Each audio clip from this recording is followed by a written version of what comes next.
Talk more about teens charged with crimes. Indiana judges are using a change in state law to keep kids sentenced as adults out of adult prisons. But can it help keep them from becoming career criminals? RTV6 reporter Chris Profit now on how it works. Paul Gingrich was only 12 when he pleaded guilty to conspiracy to commit murder. Gingrich is believed to be the youngest person in Indiana ever sentenced to prison as an adult. Now 16, he's at a juvenile detention facility, but he's become the de facto face of children sentenced to adult prisons.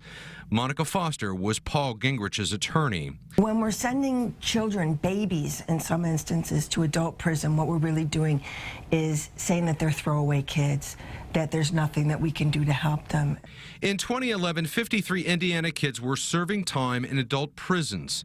The head of youth services for the Indiana Department of Correction says that kids don't belong in adult prisons and that the state has moved to try to keep them out of the adult prison system.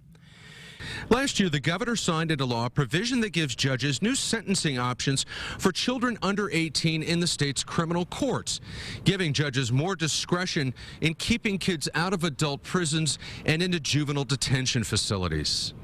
It gives them the leeway to send kids to juvenile facilities where they're at least not rubbing elbows with hardened adult criminals. Children, in many cases, committing heinous crimes that are being given a second chance to avoid spending their early lives in adult prisons.